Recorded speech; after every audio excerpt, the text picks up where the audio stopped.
Hey, Bruce! So today's video, I wanted to talk about a technique you can do with Puff that I like to call fast fall auto cancel nair. It's a common technique that's well known in the Puff community, but I thought I could elaborate on it anyway. Let's begin. How does one perform a FAC nair? There's a few conditions that need to be satisfied, but besides that, the technique can be altered in countless ways to fit the current situation. Step 1.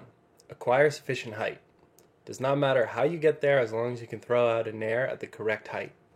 The height you're aiming for is just below the height of the top platform on Battlefield. The easiest and fastest way to get to this height is to full hop. Once you get to max height, double jump. At the apex of your double jump, you're at the perfect height to perform a FAC nair. Step 2. Nair before you fast fall.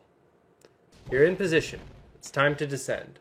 The trick here is that the nair comes out before you fast fall. Otherwise, you'll be vulnerable on your way down and possibly miss your auto cancel. Step 3. Face your opponent.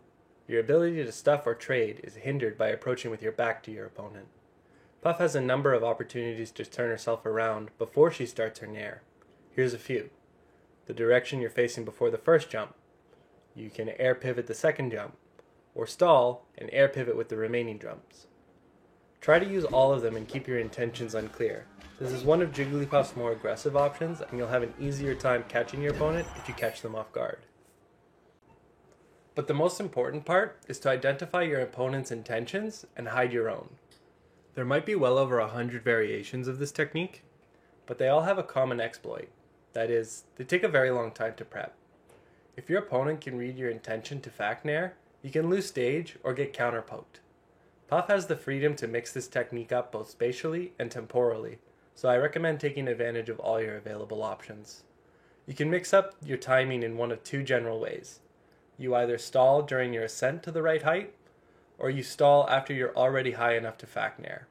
Another mix-up is to threaten a FAC nair and not do one at all. Bottom line, keep it fresh and focus on your opponent's intentions. I said there might be well over 100 variations of the technique, so let me address that before I forget. Let's count them. Okay, so Puff is either facing left or right before her first jump, and then let's say she can drift in 3 different directions. Left, right, and no drift. But let's suppose Jigglypuff can do 2 drift inputs per jump. So drifting left and then right with 1 jump would put Jigglypuff in the same spot as jumping with no drift at all.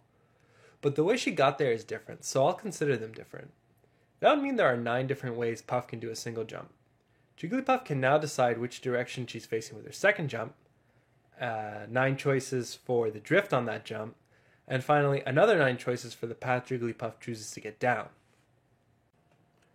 There's too many variations to talk about each one, so rather I'm going to group them into broader categories and talk about the functionality of the group itself. Type 1. Hook shape. The hook shape is probably the most well-rounded of the bunch. You start by jumping away and then turn towards your opponent with your double jump. The hook shape creates a vacuum of space that can trick opponents into approaching an area that Puff still controls. Additionally, by using the first jump to distance yourself, Jigglypuff becomes much safer from cross-ups. This version is your go-to if you want to steal center stage or push your way out of the corner. Type 2. Arc shape.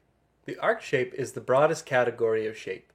You use your first jump to approach or stand your ground, followed by a descent towards your opponent. This version is pretty easy to anticipate because you basically spend the entire time moving in the same direction.